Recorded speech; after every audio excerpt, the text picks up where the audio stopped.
I tried not to panic, wondering if he knows that I know he pretended to be Paul all along.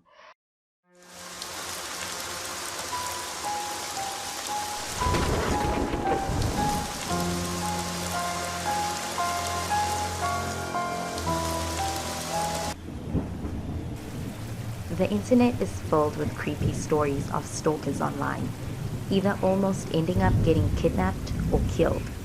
This story is not any less creepy than those.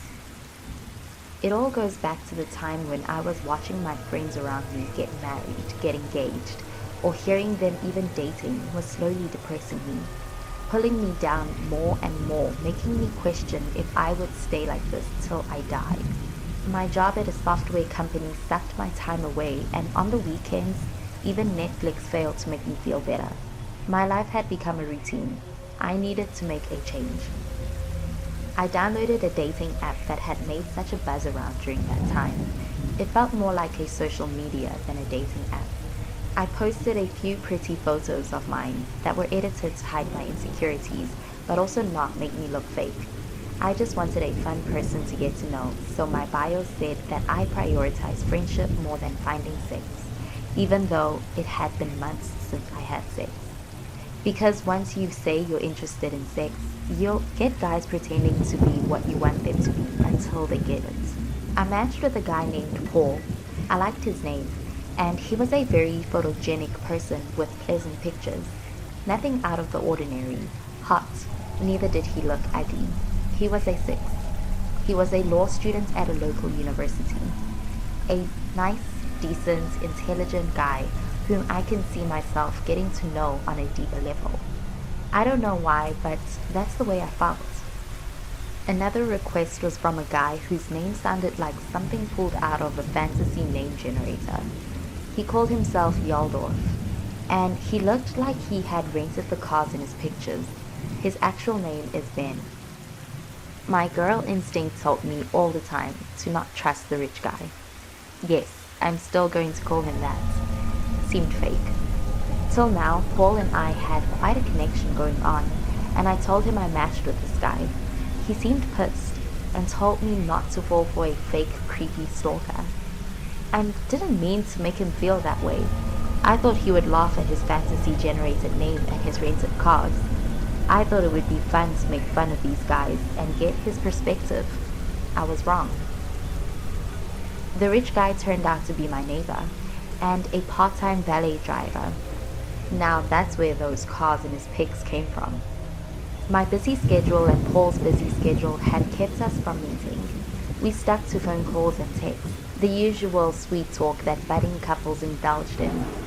Paul had said that his phone camera was smashed after it fell out of his pocket and shattered on the ground.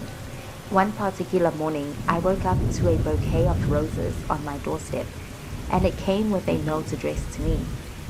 I had told Paul about my entire day, each day, and said about the flowers to him. He said he found it very odd and asked if he should come over to watch and protect me. My parents booked to come over that weekend, so I had to decline his offer. After a day, I received a text from the rich guy saying he saw someone on my doorstep earlier. Considering that the message had come a day late, I assumed him to be the sender of the flowers and now just trying to paint himself as the good guy.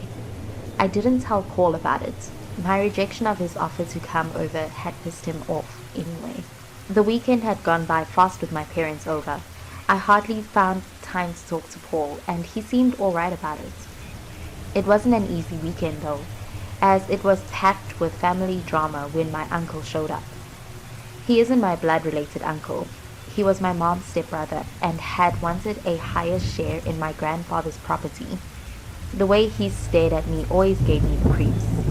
When my mom and I were alone in the kitchen, she also told me how she caught him peeking on me when I was younger. With the legal disputes still raging on between the siblings, I didn't want to bring up the accusations of my uncle being a creep. I just waited for the weekend to end so I could have my flat to myself again. By Monday, everything went back to normal. FaceTiming Paul and getting disappointed with his cracked camera screen. I was used to it.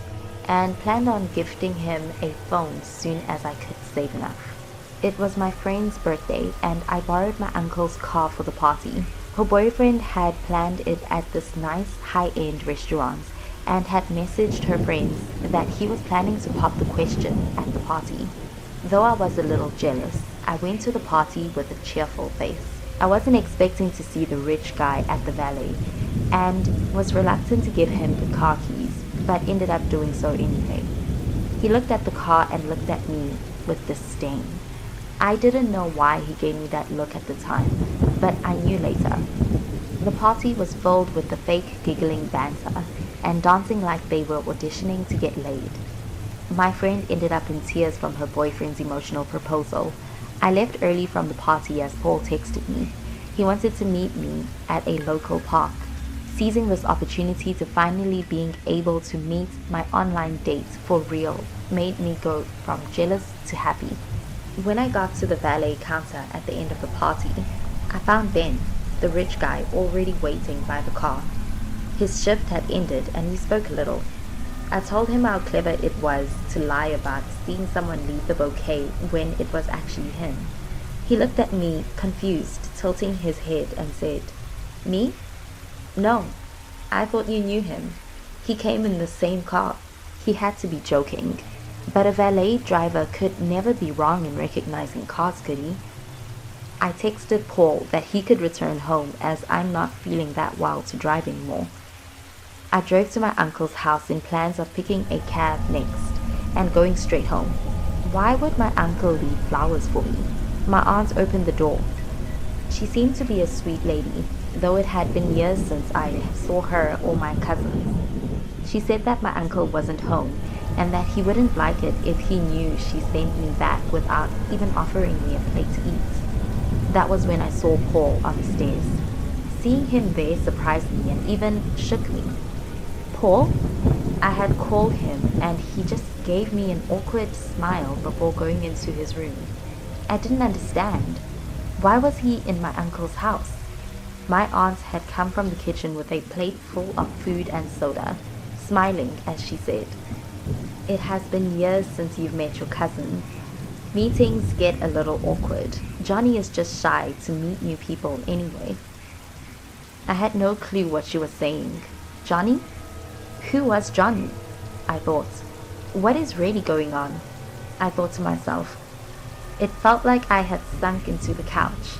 My uncle came home around that time, maybe 5 to 10 minutes later. He offered me a ride home and I accepted. We arrived at my flat and he offered to walk me up.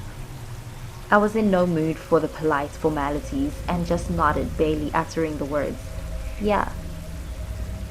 It made me feel vulnerable that he knew my flaw without even asking me for it.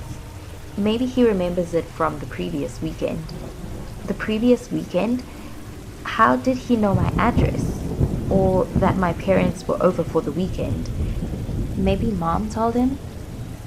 My body responded to my thoughts by shivering, on the verge of shutting down with a panic attack, right there in the elevator with my uncle.